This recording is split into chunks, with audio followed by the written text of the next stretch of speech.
Hello కానమోకు కథావచనం మోహనవచనం పరిజ్ఞాన హితబాండం శ్రోతలకు ఆహ్వానం నమస్కారం. చదవదగునెవరు రాసిన తదుపరి చదివిన వెంటనే మరువక పలువురికి వినిపింపబూనిన అది ఏ పరిజ్ఞాన హితబాండమవు పో మహిళ మోహనవచనమై విరాజిల్లు. పరిజ్ఞాన హితబాండం లక్ష్యం ప్రతివారీ సమాచార హక్కు. ఆస్ఫూర్తితోనే ఇప్పుడు పీకే వీరాంజనేయుల విరచిత జ్ఞానాంశంగా ప్రపంచం జనాభా అనేటువంటి అంశాన్ని ఇప్పుడు మీ కానమోకు కథావచనం శ్రోతలకు మీ కానమోకు స్వరంలో వినిపిస్తాను. వినండి. ప్రపంచం జనాభా తీరు. ఏ దేశానికైనా ప్రజలే అతి ముఖ్యమైన వనరు. ఎప్పుడైతే ప్రజలు ప్రకృతి సంపదను ప్రయోజనకరంగా ఉపయోగించుకోగలుగుతారో అప్పుడు దానికి ఒక గుర్తింపు వస్తుంది. తమ అవసరాలు సామర్థ్యాలతో ప్రకృతి సంపదను వనరులుగా మార్చేది ప్రజలే. ప్రపంచవ్యాప్తంగా జనాభా పెరుగుదలలో వచ్చిన మార్పులు, జనన మరణాల రేటు, కూర్పునకు సంబంధించిన అంశాలపై మనం గమనిస్తే ప్రపంచవ్యాప్తంగా అనేక వనరులు ఉన్నాయి. వీటి పరిమాణం, సామర్థ్యం, విస్తరణ అనేవి ఒకే విధంగా లేవు. వనరుల్లో పలు వ్యత్యాసాలు ఉంటాయి. అదేవిధంగా మానవ వనరులు కూడా ప్రపంచవ్యాప్తంగా ఒకే విధంగా విస్తరించి లేవు. లింగం, వయస్సు, విద్యా స్థాయిల్లో వ్యత్యాసాలు ఉన్నాయి. విద్యా సాంకేతికత, వైద్యం ఆరోగ్యం మానవులను విలువైన వనరులుగా తయారు చేస్తాయి. భూ ఉపరితలంపై ప్రజలు విస్తరించి ఉన్న విధానాన్ని జనాభా విస్తరణ తెలియజేస్తుంది. ప్రపంచ జనాభాలో 90% పైగా ప్రజలు, దాదాపు 30% భూ ఉపరితలం మీద మాత్రమే నివసిస్తున్నారు. దక్షిణాసియా, ఆగ్నేయాసియా, యూరప్, ఈశాన్య, ఉత్తర అమెరికా ప్రాంతాలు అధిక జనాభాను కలిగి ఉన్నాయి. ఉన్నత అక్షాంశ ప్రాంతాలు, ఉష్ణమండల ఎడారులు, ఎత్తైన పర్వత ప్రాంతాలు, భూమధ్య రేఖా ప్రాంత అడవుల్లో చాలా తక్కువ మంది ప్రజలు నివసిస్తున్నారు. ప్రపంచ జనాభాలో 4/3 మంది ప్రజలు ఆసియా, ఆఫ్రికా ఖండాల్లోనే నివసిస్తున్నారు. ఇంకా పరిశీలిస్తే ప్రపంచంలో అధిక జనాభా ఉన్న దేశాలు ఏమిటంటే 1 భారతదేశం, 2 China, 3 United states, 4 Indonesia, 5 Pakistan, 6 Nigeria, 7 Brazil, 8 Bangladesh, 9 Russia, 10 Mexico. ఇలా ప్రపంచంలోని 60% మంది ప్రజలు కేవలం ఈ 10 దేశాల్లోనే ఉన్నారు. ఈ దేశాలన్నింటిలోనూ 100 మిలియన్లకు పైగా జనాభా ఉంది. అధిక జనాభా గల మొదటి 10 దేశాల్లో 6 దేశాలు ఆసియా ఖండంలోనే ఉన్నాయి. పశ్చిమార్ధగోళంలో అధిక జనాభా ఉన్న దేశం యునైటెడ్ స్టేట్స్ ఆఫ్ అమెరికా. దక్షిణాసియాలో అధిక జనాభా ఉన్న దేశాలు వరుసగా భారతదేశం, పాకిస్తాన్, బంగ్లాదేశ్. ఇక ఆగ్నేయ ఆసియాలో అధిక జనాభా ఉన్న దేశం ఇండోనేషియా. ఆఫ్రికా ఖండంలో అధిక జనాభా ఉన్న దేశం నైజీరియా. దక్షిణ అమెరికా ఖండంలో అధిక జనాభా ఉన్న దేశం బ్రెజిల్.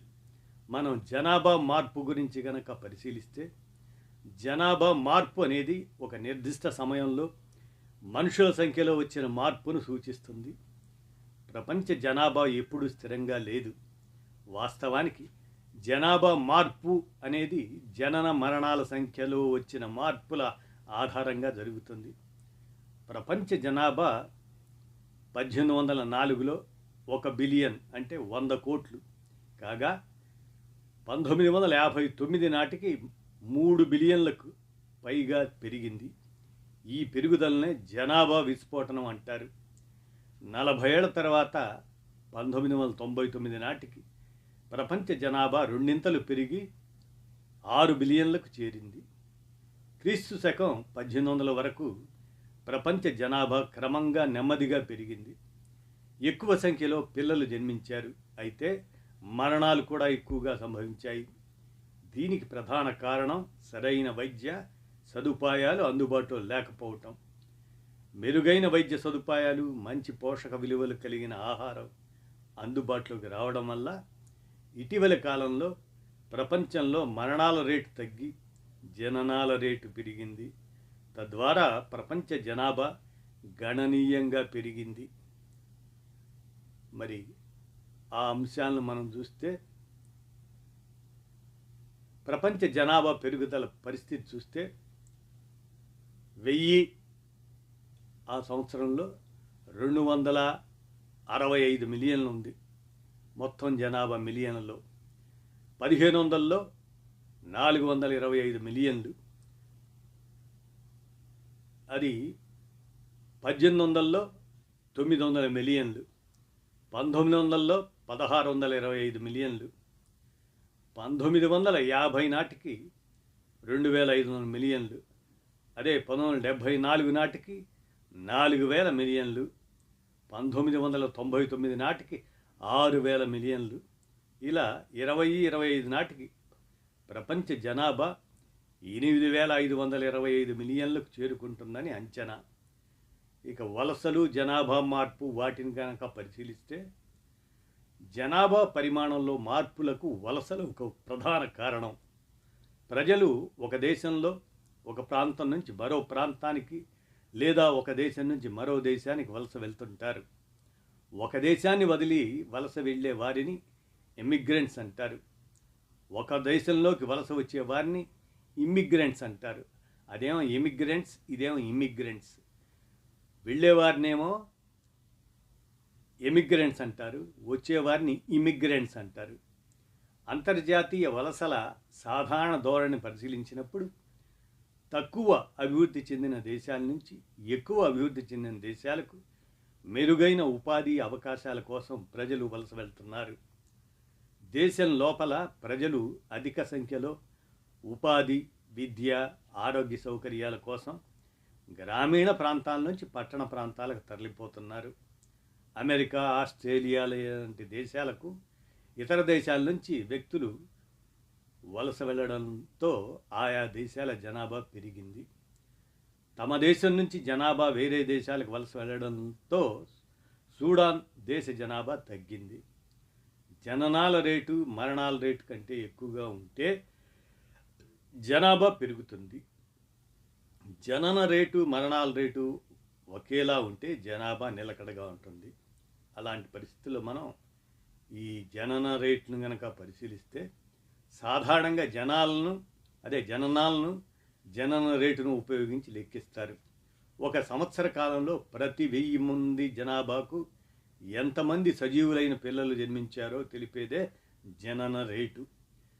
2024 ఆ సంవత్సరంలో భారతదేశంలో జనన రేటు 16.5%గా నమోదైంది. 16.5 1000కి అన్నమాట. భారత్లో అత్యధిక జనన రేటు ఉన్న రాష్ట్రాలు ఏమిటంటే బీహార్, ఉత్తరప్రదేశ్, జార్ఖండ్, మేఘాలయ, మణిపూర్. ఇక అలాగే మరణ రేటు, దాన్ని డెత్ రేట్ అంటాం. ఒక సంవత్సర కాలంలో ప్రతి 1000 మంది జనాభాకు ఎంతమంది మరణించారో తెలిపేదే మరణ రేటు. 2024 నాటికి భారత్లో మరణ రేటు 9.1 1000కి అన్నమాట. ఇలా నమోదైంది. జనన మరణాలు జనాభా మార్పునకు సహజ కారణాలు. ఒక దేశ జనన మరణ రేట్ల మధ్య ఉన్న వ్యత్యాసాన్ని సహజ వృద్ధి రేటు అంటారు.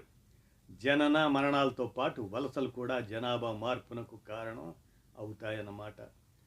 మనం జనసాంద్రతను పరిశీలిస్తే అదే పాపులేషన్ డెన్సిటీ అంటాం. దాన్ని జనసాంద్రత అనేది భూ ఉపరితలంపై ఉన్న ఒక యూనిట్ వైశాల్యంలో నివసించే ప్రజల సంఖ్యను తెలియజేస్తుంది. భూభాగంపై ఒక చదరపు కిలోమీటర్ విస్తీర్ణంలో ఎంతమంది ప్రజలు నివసిస్తున్నారో జనసాంద్రత తెలియజేస్తుంది. ప్రపంచ సగటు జనసాంద్రత 2024లో చదరపు కిలోమీటర్కి 60 మందిగా ఉంది. ఇక మరణ రేటు జనన రేటు కంటే ఎక్కువగా ఉంటే జనాభా తగ్గుతుంది. ప్రపంచంలో జనన మరణాల రేటు సమానంగా ఉన్న దేశం కెన్యా, యునైటెడ్ కింగ్డమ్ అలాంటి దేశాల్లో జనాభా పెరుగుదల తగ్గుతూ ఉంది. ఇక్కడ జనన మరణాల రేట్లు తక్కువగా ఉండటమే దీనికి కారణం. పాపులేషన్ కంపోజిషన్ అంటారు. జనాభా కూర్పు ఎట్లా ఉంటుందంటే, జనాభా కూర్పు అనేది ఒక దేశ జనాభా నిర్మాణాన్ని సూచిస్తుంది. జనాభా కూర్పు అనేది ఎంతమంది పురుషులు లేదా మహిళలు ఉన్నారు, ఏ వయసు ఎంతమంది ఉన్నారు, ఏ వర్గానికి చెందినవారు, ఎంతవరకు చదువుకున్నారు, ఏ రకమైన వృత్తులను అనుసరిస్తున్నారు, వారి ఆదాయ స్థాయిలు, ఆరోగ్య పరిస్థితులు, ఇలాంటి అంశాలను తెలుసుకునేందుకు ఉపయోగపడుతుంది. జనాభా పిరమిడ్ నిర్మాణాన్ని పరిశీలించడం ద్వారా దేశ జనాభా కూర్పును అధ్యయనం చేయవచ్చు. జనాభా పిరమిడ్లో దేశంలోని మొత్తం జనాభాను వారి వయస్సు, లింగం ఆధారంగా విభజించారు. దీని ఆధారంగా పనిచేస్తున్న జనాభాను తెలుసుకోవచ్చు. ఒక దేశంలో జనాభా ఎక్కువగా ఉండటానికి ఆ దేశ అభివృద్ధి స్థాయికి సంబంధం లేదు. ఉదాహరణకు బంగ్లాదేశ్, జపాన్ రెండు అధిక జనసాంద్రత కలిగిన దేశాలు అయినప్పటికీ బంగ్లాదేశ్ కంటే జపాన్ ఆర్థికంగా బాగా అభివృద్ధి చెందింది. దేశ జనాభాలో అధిక శాతం వారు పనిచేసే వయసులను మనం పరిశీలిస్తే 18 నుంచి 59 సంవత్సరాల మధ్య ఉన్న వాళ్ళనే పనిచేసే వయసు ఉన్నవారు అంటాం. అలా ఉన్నవారు 18 నుంచి 59 సంవత్సరాల మధ్య ఉన్నవారికి మెరుగైన విద్య, ఆరోగ్య సదుపాయాలు, సాంకేతిక శిక్షణ కల్పించినట్లయితే ఆ జనాభా దేశ జాతీయ ఆదాయ పెరుగుదలలో దాంట్లో ఉపయోగపడుతుంది. ఒక దేశ జనాభాలో వృద్ధులు, పిల్లలు ఎక్కువగా ఉన్నట్లయితే ఆ దేశ జాతీయ ఆదాయం తక్కువగా ఉంటుంది. ప్రపంచంలో అధిక జనసాంద్రత కలిగిన దేశాలు మకావో, మొనాకో, సింగపూర్, హాంకాంగ్. పెద్ద దేశాల్లో బంగ్లాదేశ్ అత్యధిక జనసాంద్రత కలిగిన దేశం. బంగ్లాదేశ్లో చదరపు కిలోమీటర్కి 1342 మంది ఉన్నారు. 2024 నాటికి భారతదేశ జనసాంద్రత చదరపు కిలోమీటర్కి 488 మంది. భారతదేశంలో అధిక జనసాంద్రత కలిగిన రాష్ట్రం బీహార్, అతి తక్కువ జనసాంద్రత కలిగిన రాష్ట్రం అరుణాచల్ ప్రదేశ్. ఇలా ఈ విధంగా ప్రపంచంలో అధిక జనాభా మనకి ఆసియా ఖండంలోనే ఎక్కువగా కనిపిస్తుంది. ఆసియా తర్వాత యూరప్. ఈ విధంగా ప్రపంచం జనాభా అనేటువంటి అంశం మీద పీకే వీరాంజనేయులు విరచిత అంశాన్ని మీ కానమోకు కథావచనం శ్రోతలకు జ్ఞాన సమాచారంగా వినిపించాను. విన్నారుగా. ధన్యవాదాలు.